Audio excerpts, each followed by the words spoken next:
یہ بہت بڑی خبر ہے، چاہے اب یہ اس پہ جتنے بھی دن گزر جائیں، بالکل لیکن یہ کہ آیت اللہ خامنہ ای کی شہادت جو ہے یہ بہت بڑا سن ہے، بالکل نہ صرف مسلم دنیا کے لیے، ایران کے لیے، مسلم دنیا کے لیے بھی۔ یہ بتائیں کہ یہ ہوا کیسے؟ یعنی لوگ حیران ہیں کہ اسی آفس میں، اسی جگہ پہ جہاں پر وہ اپنے فرائض سر انجام دیتے تھے، بالکل وہیں پہ انہیں شہید کر دیا گیا، اور نہ صرف انہیں بلکہ ایران کی جو ٹاپ لیڈرشپ ہے وہ بالکل بھی۔ بالکل تو یہ کیا ہے، کیسے ہوا؟ یہ انسانی عقل کو تو سمجھ میں نہیں آتا۔ بس یہ انسانی عقل سے پرے کی بات ہے، یہ آپ سمجھیں مصنوعی ذہانت کے تھرو ہوا، جو آپ نے ٹھیک کہا انسانی عقل میں نہیں آ سکتا۔ بڑا ایسا ہورینڈس قسم کی ڈیٹیل ہے، اگر ہم پڑھیں اس کو تو ہمیں یقین نہیں آتا کہ کس لیول کی انٹیلیجنس تھی ان کے پاس ہے۔ سب سے پہلے تو ہم ناظرین کو یہ بتا دیں کہ اینتھروپک جو کلاڈ انہیں پتہ چیٹ باٹ ہے، اس کے تھرو سارا ڈیٹا کا جو پہاڑ 3-4 سال اکٹھا کیا گیا تھا وہ اس کو دیا گیا۔ اچھا، اب وہ پہاڑ کے اندر کیا تھا؟ وڑائی صاحب جن لوگوں نے اٹیک کیا ہے ان میں سے ایک اندر کے انسائڈر نے فائنینشیل ٹائمز کو بتایا، ہم یروشلم کو جتنا جانتے ہیں ہم تہران کو بھی اتنا ہی جانتے تھے۔ تہران یروشلم کا ایک محلہ ہمیں لگتا تھا، کیونکہ صبح شام ہم آیت اللہ خامنائی کے ارد گرد جتنے 12 سے 14 سگنل تھے ٹریفک کے، انہیں ہیک کر چکے تھے سالوں پہلے، تو ہم روز دیکھتے تھے کہ ان کے جو باڈی گارڈز ہیں گاڑیاں کہاں پارک کرتے ہیں، کون سے کپڑے پہن کے نکلتے ہیں، اور انہوں نے کہا کہ روز آ کے ہمارا سینڈوچ کھاتے تھے اور دیکھتے تھے کیا کر رہے ہیں۔ اور انہوں نے کہا اس کی سارا 3-4 سال تک آپ نگرانی کر رہے ہوں، مسلسل زبانی یاد ہو ساری جاتی چیزیں۔ انہوں نے کہا ہمیں یہ بھی پتا تھا کہ ان کا کون سا گارڈ جو ہے کون سے پیغام رساں سے میسج لیتا ہے اور کتنی دیر تک اندر رہتا ہے اور کیا کپڑے پہنتا ہے، اس کا گھر کا ایڈریس کیا، اس کا پتہ کیا، اس کے موڈ تک کا ہمیں پتا تھا، گاڑی کے نمبر پتا تھے۔ تو انہوں نے کہا کہ ایسا ہی تھا کہ ہم مسلسل آنکھیں بن کے تہران پہ اس جگہ جو کہ ہارٹ آف تہران ہے، جہاں وہ کہتے ہیں انقلاب کی دھڑکنیں تھیں، ہم اس کو دیکھ رہے تھے۔ بس ہم انتظار کر رہے تھے کہ کب ہمیں کہا جائے کہ یہاں پہ اسٹرائک لانچ کرنی ہے۔ تو انہوں نے کہا کہ وہاں کے اوپر سارا ڈیٹا ہم کلیکٹ کرتے رہے، اور سوفسٹیکیٹڈ طریقے سے انہوں نے کہا پاسچر اسٹریٹ جہاں پہ صدارتی محل اور رہبر اعلیٰ کا دفتر ہے، وہاں پہ انہوں نے کہا کہ ہم نے ڈیٹا کلیکشن کی، اور حملے سے کچھ دیر پہلے ارد گرد کے جتنے موبائل ٹاورز تھے ان کو ہم نے کیا کیا، ان کو بھی سیز کر دیا، تاکہ جتنے گارڈز تھے ان کے موبائل بزی ٹون کے اوپر چلے گئے، تاکہ اگر کوئی انہیں بتائے کہ اسٹرائک لانچ ہو رہی ہے تو وہ بتا نہ پائیں آیت اللہ اور لیڈرشپ کو ہے۔ جتنے اس ریڈیس میں تھے، جتنے ریڈیس میں انہوں نے کہا 6 سے 7 جو تھے بڑے بڑے فون کے ٹاورز تھے، اور ان کے موبائل بزی ہو گئے۔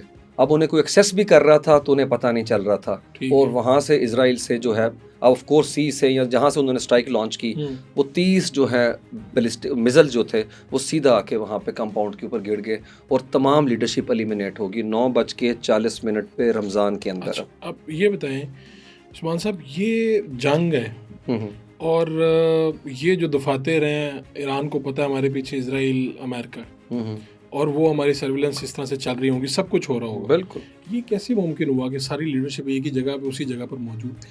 اس کے اوپر بڑی گفتگو ہو رہی ہے۔ کچھ لوگ کہہ رہے ہیں کہ انہیں زوم پہ چاہیے تھا کہ آپس میں کنورسیشن کر لیتے، قطر میں بھی اسی طرح اٹیک ہوا ہے، کچھ کا کہنا یہ ہے زوم پہ کرتے تو بھی ہیک ہو سکتا تھا، سارا سسٹم ہے۔ تو وہ کہتے ہیں کہ یہ ساری اے آئی کے باوجود کچھ ایلیمنٹس ایسے تھے جو کہ ان کے گارڈز کے اندر شامل ہیں، جنہوں نے انفارمیشن ٹپ آف دی کہ وہ کمپاؤنڈ کے نچلے حصے سے اوپر آ گئے ہیں، اور آپریشن رات کو ہونا تھا، جو کہ یوزلی پیٹرن ہے، رات کو آپریشن سٹرائک ہوتی ہے۔ یہ بار بار کہا جاتا ہے جی کہ ایران کی جو سیکیورٹی ادارے تھے وہ ہمیشہ سوچتے تھے کہ یہ آپریشن ہمیشہ رات کو ہوگا۔ بالکل ایسے ہی ہے۔ اور یہ کس وقت میں ہوا بھلا؟ یہ صبح 9:40 کے اوپر، جب معمولات زندگی اسی طریقے سے چل رہے تھے۔ اچھا بڑائی صاحب وہ کہتے ہیں کہ جتنی اے آئی کے تھرو انہوں نے تصاویر تھیں انہیں انکرپٹڈ کر کے خفیہ کوڈز کے تھرو وہ یروشلم بھیج رہے تھے 3-4 سال سے۔ تو وہاں کے جو ایکسپرٹس تھے اے آئی کے، انہوں نے کہا کہ ہم نے وہ تصویریں وغیرہ ویڈیو اکٹھے کر کے ایک لائف کا پیٹرن بنایا کہ روٹین کی لائف آیت اللہ کے ارد گرد چل کیسے رہی ہے، تو انہیں ڈیٹیکٹ کرنا ہمارے لیے کوئی مسئلہ ہی نہیں تھا، کیونکہ ان کی صبح شام کی روٹین ہمارے سروسز کے اوپر جو ہے، جو سرور ہیں ان کے، اس پہ اپلوڈ ہو رہی تھی۔ تو میرے خیال میں اس سے بڑا انٹیلیجنس کی اب بریچ کے علاوہ اب کہہ لیں کہ نااہلی نہیں ہے ایران کے اینڈ کے اوپر ہے کہ وہ اتنی دیر سے کچھ کر رہے تھے اور یہ بات سمجھ نہیں پائے۔ بالکل، اور یاد رکھیں ایسا بھی نہیں کہ ایران جو ہے وہاں پہ اس طرح کا آپریشن نہیں کرتا۔ 12 جون کے بعد ایران نے بھی یروشلم کے کیمرے ہیک کر لیے تھے اس جگہ کے جہاں پہ انہوں نے اٹیک کیا، کیونکہ اس جگہ کو انہوں نے نو گو ایریا بنا دیا، تو انہوں نے کہا ہمیں پتہ کیسے چلے گا ڈیمیج کتنا ہوا ہے؟ تو انہوں نے اسی ایریا کے کیمرے ہیک کر کے وہاں پہ ڈیمیج کا اندازہ لگایا. تو اس کا مطلب ہے یہ کوئی ایران کی بات ہو رہی، کوئی افغانستان کی بات نہیں ہو رہی. نہیں یہی تو کوئی بالکل اتنی کوئی حالات ماڑے نہیں ہیں. اتنے ماڑے حالات نہیں ہیں، بالکل ہے. لیکن وہاں پہ آپ دیکھیں نا کہ کیلیفورنیا کی اوپن اے آئی اور پھر اینتھروپک آپ کے ساتھ ہے، جس کے اندر یہ اینتھروپک جو کمپنی ہے اس کا میں دیکھ رہا تھا ٹوٹل اس کا جو فارچون ہے $380 ارب ہے یہ جنوری کے مہینے میں. اور اس کو چلانے والے جو ہیں وہ یہودی ہیں، 2 بہن بھائی ہیں، انہوں نے کھولا. اور یہ کہتے ہیں کہ ہم نے ڈونلڈ ٹرمپ کے ساتھ جو معاہدہ کیا تو اس میں ہم نے کہا تھا اخلاقی بنیادوں پہ سے استعمال کریں، لیکن انہوں نے زیادتی کر کے جانی نقصان پہنچایا. اب یہ سچ ہے کہ نہیں، مسئلہ وہ کورٹ میں لے گئے ہیں. اچھا، کورٹ میں لے گئے ہیں ڈونلڈ ٹرمپ کی گورنمنٹ کو ہے. اور اوپن اے آئی نے بعد میں معاہدہ کیا تھا، وہ بھی اب تھوڑا سا پیچھے ہٹ رہے ہیں. یاد رکھیں بڑا صاحب، یہ معاملہ ڈیجیٹل سرحدوں پہ چلا گیا.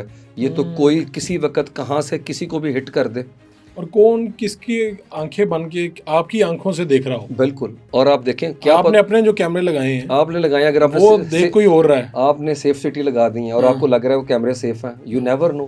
اور یہ اگر چیز وہ ایران میں تہران میں کر رہے ہیں تو کیا پتہ لاہور میں ہو رہا ہو. دیکھیں نا مسلم کنٹری میں، کیونکہ تھریٹ تو ہے موساد کی طرف سے پاکستان کو ہے.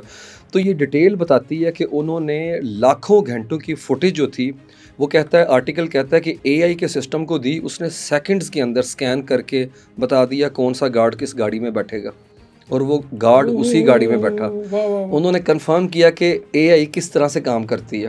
تو شام کی شفٹ میں جو گارڈ جس گاڑی میں بیٹھا وہ ایکوریٹ انفارمیشن تھی جو اے آئی نے دی. انہوں نے کہا کہ ڈیٹا کا پورا جو ڈیٹا تھا، پہاڑ جتنا ڈیٹا، وہ ورڈ یوز کرتے ہیں کہ ماؤنٹینز تھا ڈیٹا کا، وہ انہوں نے انسان کو دینے کی بجائے اے آئی کو دیا. اس نے بتا دیا کہ یہ والا گارڈ یہاں ہوگا، یہ پوزیشن ہوگی، اس طرح سے روٹ بنے، اور یہ گاڑی اس نے موڈ تک بتا دیا آج اس کا موڈ کیسا ہوگا گارڈ کا. آپ چیک کریں، یہ سالوں کا ڈیٹا ہے جو گارڈز کے گھر کا ایڈریس ہے، اس کی روٹین کا انہوں نے اکٹھا کیا. تو وہ کہتے ہیں اس کے بعد ہم نے سوشل نیٹ ورک انالیسز، ایک ریاضی کا طریقہ کار استعمال کیا جو ڈیٹا کا انالیسز کرتا ہے. اور وہ کہتے ہیں ود ان 9 سیکنڈ ہم نے آیت اللہ کو جو ہے اٹیک کر کے تو صفایا کر دیا اس جگہ کا.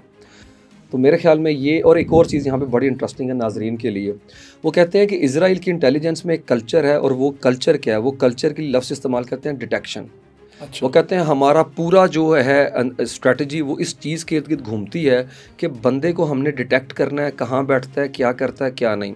اور وہ کہتے ہیں ہم سالوں کا ڈیٹا کلیکٹ کرتے ہیں، اس کے بعد یہ فیصلہ کرنا ہوتا ہے لیڈرشپ نے کہ کس کو انہوں نے کہاں قتل کرنا ہے. اس کے لیے ہم انٹیلیجنس انہیں دے دیتے ہیں.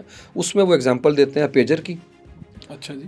اور دوسرا وہ پتہ نا کو پیجر لیبنان میں پھٹے تھے، اور اس سے بھی آگے وہ اگزامپل دیتے ہیں اسماعیل خانیہ کی. وہ کہتے ہیں پورے ٹاور کے اندر ساتھ والا کمرے کو بھی کچھ نہیں ہوا.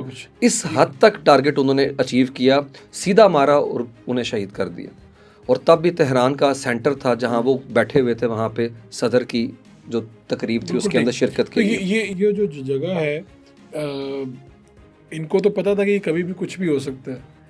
یہ کیا حفاظتی اقدامات کیا تھے یہاں؟ میں وہی کہہ رہا ہوں، حفاظتی انتظامات کے علاوہ جب آپ کو پتہ ہے کہ دونوں ان کے ایئر کرافٹ کیریئر موجود ہیں، مذاکرات کے بعد ڈچ ہونے کا خطرہ ہے، پھر اسی جگہ پہ جس میں تمام ایران کو پتہ ہے کہ یہاں پہ وہ رہتے ہیں، یہیں پہ ہوں گے. ہاں یہیں پہ ہوں گے. آپ تھوڑا سا انہیں آگے پیچھے جو ہے، یا جو بھی انٹیلیجنس کی ہوتی ہے ٹپ، اس کے تھرو انہیں آگے پیچھے کر دیں. ایون کہتے ہیں کہ ماسکو کہہ رہا تھا کہ آیت اللہ کی حفاظت جو ہے آپ ہمیں دے دیں، ہم کر سکتے ہیں، وہاں کی ایجنسیاں کہہ رہی تھیں، اور آیت اللہ کو ماسکو بھیج دیں. لیکن اب خبریں کچھ اور بھی ہیں کہ آیت اللہ خود نہیں چاہتے تھے. وہ چاہتے تھے کہ اگر جناب جو کچھ ہونا ہے، وہ آپ کو پتہ وہ آئیڈیولوجیکلی اور مذہبی بنیادوں کے اوپر انسان تھے، وہ بھاگنے والے تو تھے نہیں اس طرح سے. تو انہوں نے کہا اگر مجھے بنکر میسر ہے اور 9.25 کروڑ ایرانیوں کو نہیں ہے تو بس ٹھیک ہے، میں جس طرح سے ہوں. یاد رکھیں اس عمر میں تو بندہ کھانسی سے مر جاتا ہے جو ان کی ایج تھی.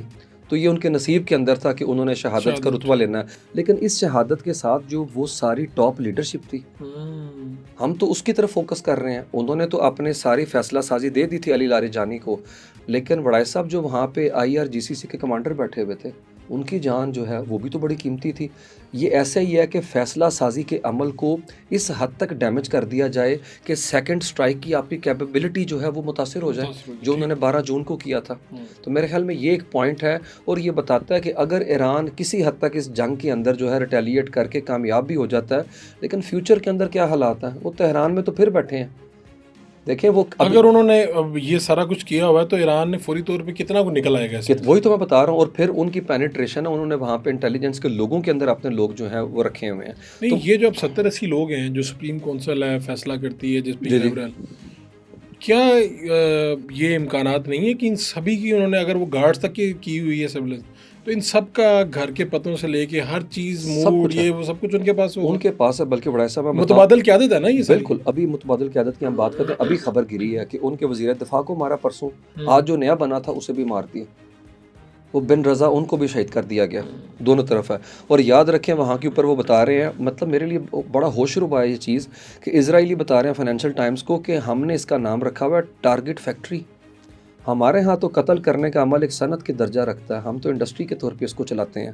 اور دوسری طرف انہوں نے کہا کہ سیما شائن خاتون ہے جو موساد کے لیے کام کرتی ہیں, انہوں نے کہا 2001 میں ایران کا پروجیکٹ ایریل شیرون نے تیار کیا تھا. انہوں نے موساد کے جو پریزیڈنٹ تھا اس کا سربراہ تھا انٹیلیجنس کا, اس کو کہا کہ اسرائیل کی پہلی ترجیح صرف ایران ہے, مجھے ایران چاہیے ہر صورت میں. تو سوچیں 25 سال سے آپ ایک پروجیکٹ پہ کام کر رہے ہیں اور ان کو کانوں کان خبر نہیں ہے. اور یہ لائن انہوں نے تنزیہ کہی کہ تہران تو یروشلم کا محلہ ہے, اور یعنی ہم اتنا جانتے ہیں ہیں. اور یہ لائن دیکھیں انہوں نے کیا کہا. انہوں نے وہاں پہ فائنینشیل ٹائمز کو کہا کہ میں تہران کو اتنا ہی جانتا ہوں جتنا یروشلم کو جانتا ہوں, اور اتنی اچھی طرح جانتا ہوں جیسے میں وہاں پلا بڑھا. مطلب آپ سوچیں جو صبح شام 24 گھنٹے کی فوٹیج دیکھ رہے ہیں, وہ تو صبح شام دیکھ رہے ہیں کون آ رہا ہے کون جا رہا ہے. تو میرے خیال میں انہیں کوئی دقت پیش نہیں آئی.